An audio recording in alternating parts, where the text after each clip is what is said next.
la parte conductora del aparato respiratorio. Inicia en la fosa nasal, el vestíbulo nasal, conducto nasal, ¿no? Cavidad nasal, faringe, laringe, tráquea, bronquios primarios, bronquios secundarios, bronquiolo primario y termina en el bronquiolo terminal. Todo ese recorrido hace. Y la zona respiratoria, o la parte respiratoria, inicia después del bronquiolo terminal con el bronquiolo respiratorio. Bronquiolo respiratorio. Ese bronquiolo respiratorio va a continuar con el conducto alveolar.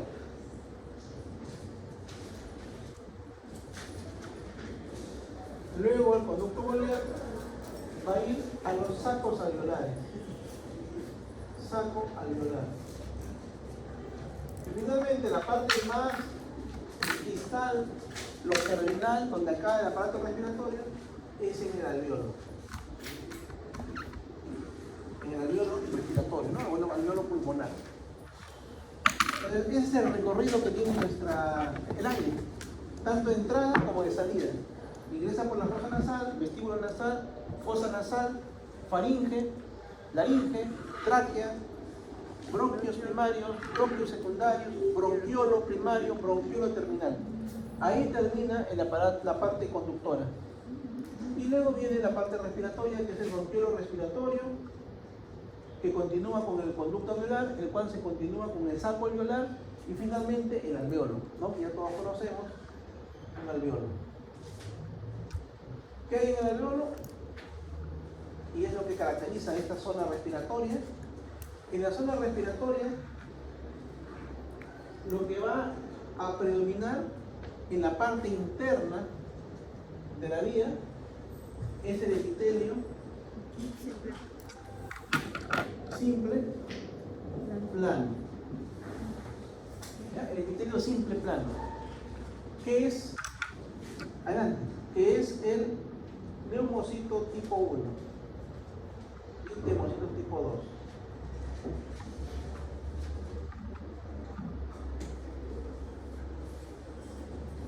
Profesor, el neumocito tipo 2 no era un epitelio más, no era un epitelio cúbico.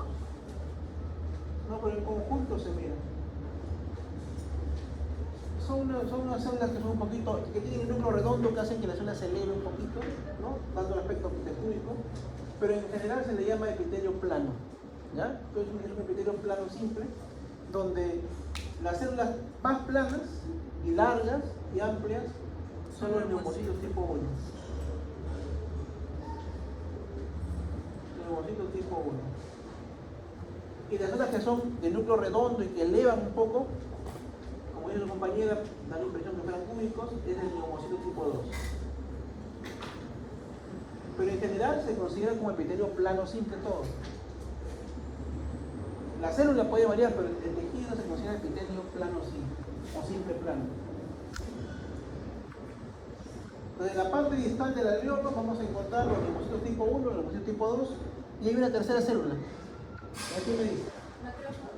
Exactamente, macrófago, ¿no? Por acá era un macrófago. El macrófago puede estar en el centro, puede estar pegado acá, puede estar en diferentes lugares, pero hay un macrófago ahí siempre. El macrófago alveolar.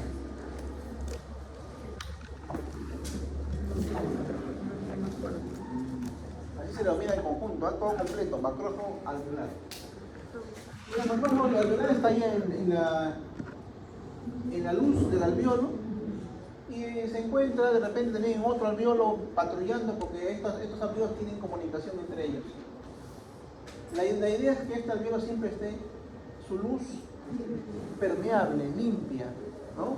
Sin gérmenes, sin ningún tipo de sustancia, sin proteínas, sin sangre, sin nada.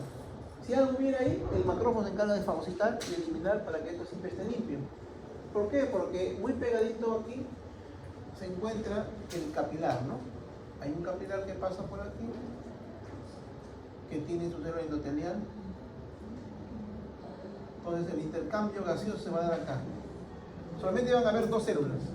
La célula del neumocito tipo 1, que es este, y la célula endotelial. Y además la membrana basal de ella.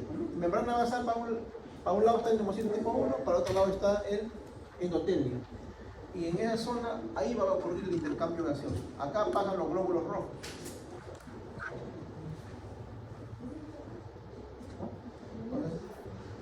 El CO2 sale y el oxígeno ingresa. Eso viene por acá en el aire. El aire entra y también el aire sale. Pues, ¿no? Entonces el aire entra y el aire sale. Eso es lo que vamos a ver en la parte final. Esa es la parte final respiratoria. Ahora, eso, conforme el aparato respiratorio se va haciendo más finito, se va debilitando su pared y corre el riesgo de que se colapse, ¿no? Por la misma fuerza de la presión intratorácica. La presión torácica es negativa, se puede colapsar, se puede cerrar.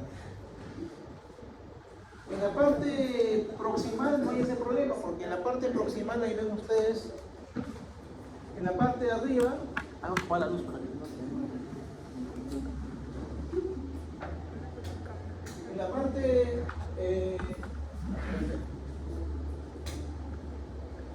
la parte de arriba tenemos los orificios nasales, ¿ya? El vestíbulo nasal. En esta zona hay un cartílago. Luego tenemos hueso en la fosa nasal. La fosa nasal, la cavidad nasal, todo esto, acá hay hueso. Luego tenemos acá la faringe, la rinofaringe y la orofaringe, que están rodeados de músculo. Luego tenemos acá la laringe. La laringe también está rodeado de cartílago. Acá la tráquea, cartílago, los bronquios, cartílago. Y luego se empiezan a ramificar, ¿no? Los bronquios primarios son estos los más grandes, y luego las ramificaciones ya son los bronquios secundarios. Todos los bronquios van a tener cartílago. Y además van a tener músculo y cartílago. Eso va a hacer de que no se colapse, ¿ya? Eso va a hacer de que no se colapse la vía respiratoria. Siempre tiene que estar permeable para que haya un flujo de aire. Ya cuando sobrepasa, cuando se hace muy chiquitito, el cartílago desaparece y nada más quedaría músculo. Eso vamos a ver en los bronquiolos. Los bronquiolos no tienen cartílago. Los bronquiolos también tienen músculo en su estructura, músculo liso. Los bronquiolos tampoco ya no tienen glándulas, porque desde el inicio hasta los bronquios vamos a encontrar que van a estar acompañando glándulas mucosas o glándulas seromucosas. Estas glándulas desaparecen una vez que solamente existen hasta los bronquios. Una vez que llegan los bronquiolos, bronquiolo primario, bronquiolo terminal, ya no tienen glándulas. Tampoco tienen cartílago.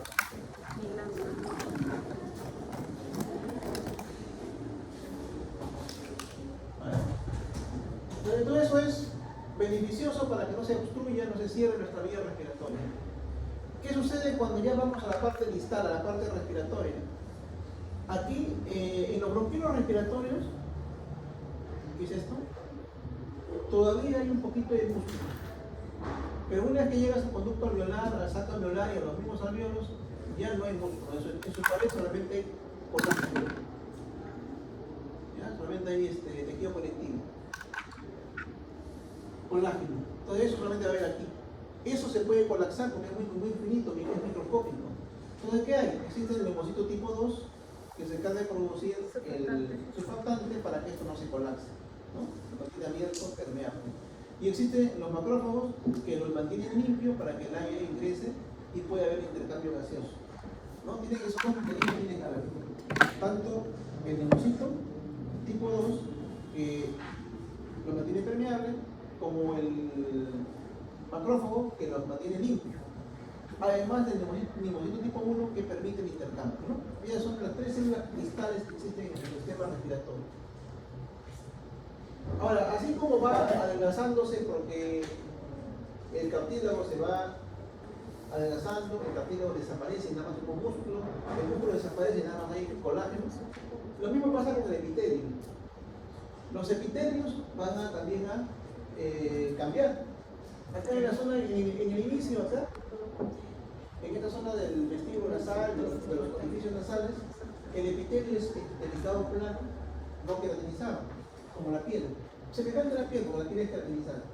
Pero además de eso va a haber las vibrisas, los pelos, ¿no? En esta zona del vestíbulo nasal acá. La vibrisa, los pelos van a permitir un primer filtro. Luego vienen aquí en la fosa nasal o en la cavidad nasal, aquí en la cavidad nasal, ahí se van a ver una serie de, digamos, formaciones que llaman las guanas, a donde van a llegar la desembocadura de los senos paranasales, ¿no? Acá llega la desembocadura de los senos paranasales. Y cuando el aire ingresa en esta zona, el aire se humedece y además se calienta. ¿Por qué? Porque el aire no entra recto, sino que entra como una especie de un sifón, como un remolino, ingresa ahí adentro. Y ese remolino que hace en la zona de la cavidad nasal permite que el aire se caliente y se humedezca. Aquí está, como les decía, el orificio de comunicación con los senos paranasales. Los senos paranasales también tienen un epitelio respiratorio. Entonces acá hay un epitelio estratificado plano no queratinizado con fibrisas. En la cavidad nasal hay un epitelio respiratorio. El mismo epitelio respiratorio hay en la fosa, en los senos paranasales. El epitelio respiratorio es el epitelio pseudo-estratificado cilíndrico ciliado, ¿no? Ese es el epitelio respiratorio. Pseudo-estratificado cilíndrico ciliado con células caliciformes. Luego viene la parte posterior ya de la fosa nasal, de la cavidad nasal, viene la rinofaringe. En la rinofaringe vamos a encontrar los orificios de la trompa de Eustaquio, ¿no? Y la trompa de Eustaquio nos van a comunicar con el oído medio. Por eso es que cuando tenemos infecciones respiratorias altas de esta zona, de la faringe o de la cavidad nasal, pueden comprometer también a los senos paranasales y producir sinusitis, ¿no? Sinusitis es una infección crónica que es de mal tratamiento o difícil tratamiento. O también puede producir otitis media aguda o otitis media crónica, ¿no? La otitis media, que también es de difícil tratamiento, ¿no? Son personas que empiezan a tener dolor de oído intenso, una punzada muy intensa, después de haber tenido una tos o una gripe una semana antes, ¿no? Días previos tuvo una infección respiratoria alta y después terminan con dolor de oído. Esos son los pacientes que tienen otitis. Por esa comunicación que tiene la trompa de Eustaquio. Yo había dicho que el epitelio respiratorio era pseudo-estratificado cilíndrico ciliado con células caliciformes. Ese es el epitelio respiratorio. Cuando decimos epitelio respiratorio nos referimos a ese tipo de epitelio. Ese epitelio está en la cavidad nasal. Luego tenemos la faringe y la rinofaringe y la orofaringe, que tienen un epitelio como el tubo digestivo en la parte de la cavidad bucal, que es un epitelio estratificado plano no queratinizado.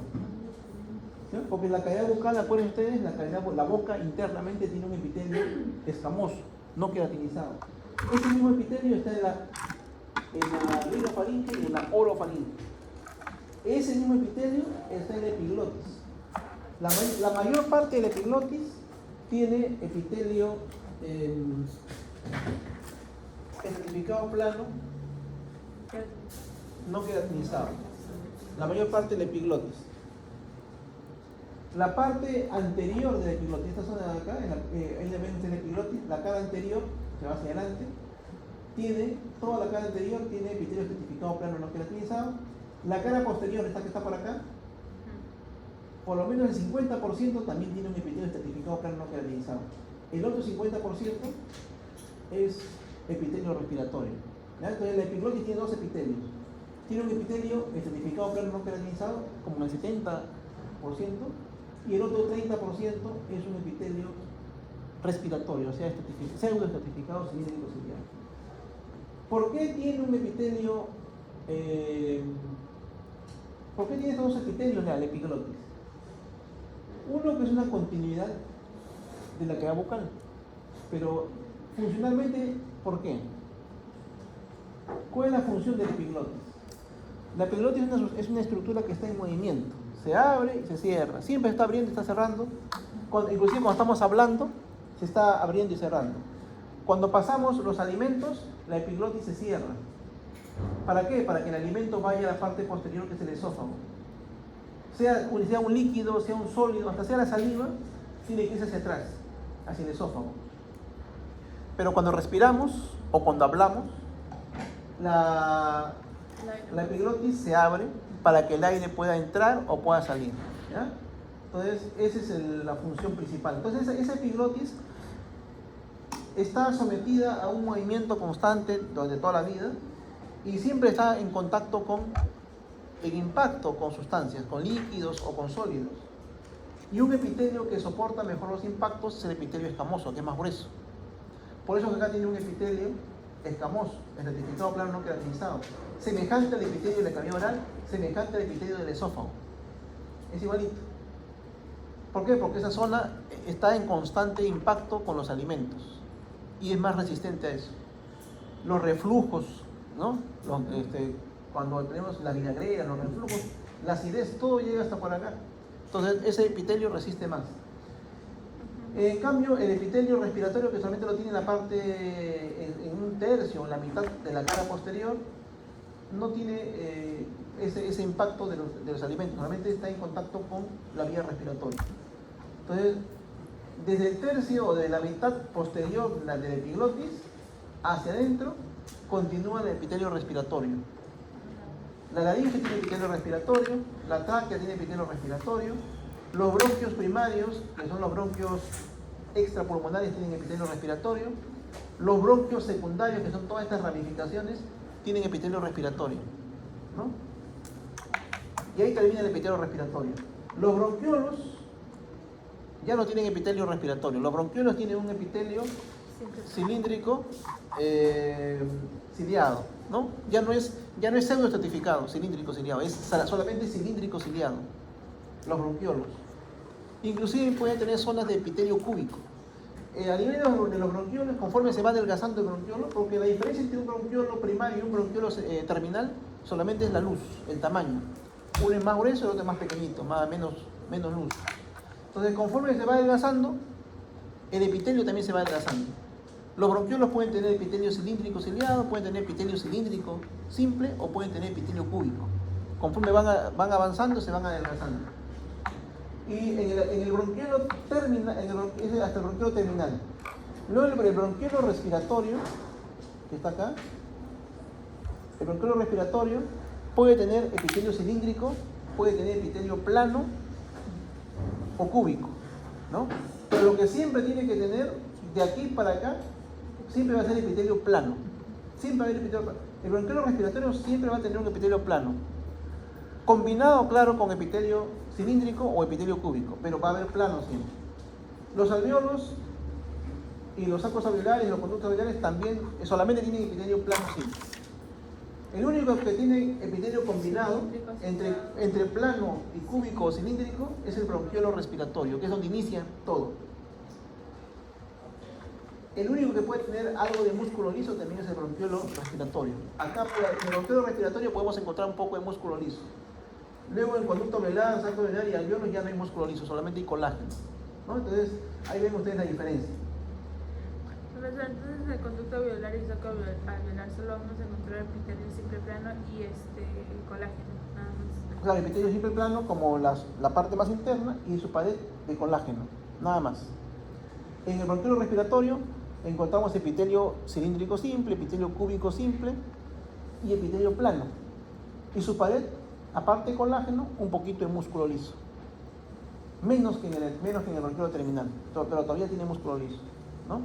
En los bronquiolos, ya sea primarios o terminales, va a haber músculo liso, ya no hay cartílago, ya no hay glándulas, y el epitelio que lo recubre internamente o es cilíndrico ciliado, o es cilíndrico, o es cúbico. Se va haciendo más chiquito conforme se va haciendo más terminal, ¿no? Esa es entonces, en conclusión, el epitelio respiratorio lo tenemos, aparte de tener la fosa en la cavidad nasal, también lo tenemos tráquea, laringe, tráquea, bronquios primarios y secundarios, ¿no? Hasta ahí llega el epitelio respiratorio.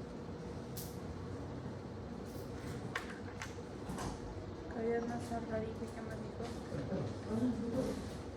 A ver.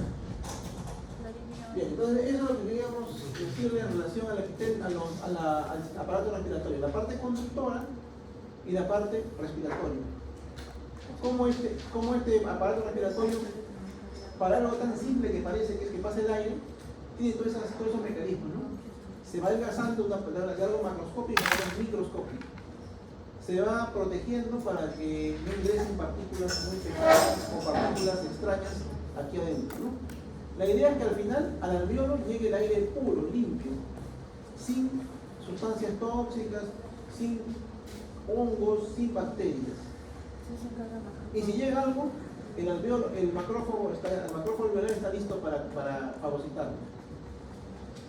Vamos a ver tres láminas, la epiglotis y la tráquea. La epiglotis y la tráquea son ejemplos de una parte conductora, ¿ya? La parte conductora del aparato respiratorio es la epiglotis y la tráquea como ejemplo. ¿Qué queremos ver? La estructura de la epiglotis y la estructura de la tráquea. La estructura histológica, ¿no? La parte más interna, la parte media, la pared, como si fuera un vaso sanguíneo, es un corte transversal y vamos a ver eso, la estructura. El epitelio, ya sabemos, del epiglotis tiene dos epitelios, el rectificado no queratinizado y respiratorio. La tráquea solamente tiene epitelio respiratorio.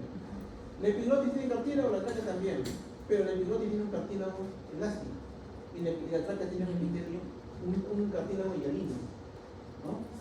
Ambos tienen debajo del epitelio la lámina propia. La lámina propia es un tejido conectivo con vasos sanguíneos y con glándulas. Y ambos tienen, bueno, la tráquea sobre todo tiene una adventicia, ¿no? Tiene una adventicia que lo rodea. Bien, entonces eso es entre epiglotis y tráquea, fase conductora. El pulmón, ¿tendrá elementos conductores o no? Sí, ¿O será solamente respiratorio? conductorio y respiratorio. Exactamente, los dos, ¿ya? Estos dos son ejemplos de estructuras conductoras y en el pulmón vamos a ver estructuras conductoras, como por ejemplo, ¿cuál? ¿Cuál es una estructura conductora del pulmón?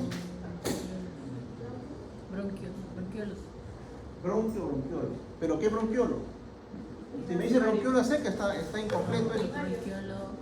¿No? Hasta bronquiolo terminal nada más. Bronquiolo primario, bronquiolo terminal. Porque si dice bronquiolo, se puede interpretar como el bronquiolo respiratorio y estaría la respuesta mala, ¿no? Entonces, es bronquio y bronquio primario, bronquiolo primario y bronquiolo terminal. Y si quieres decir bronquio primario, bronquio secundario, está bien, ¿no? Pero los bronquiolos hasta terminal solamente. Entonces, esos son los elementos que hay conductores dentro del pulmón. Y los respiratorios están todos, ¿no? Los elementos respiratorios todos están dentro del pulmón. Y ya los hemos visto. Vamos a ver unas imágenes ahora, vamos a ver.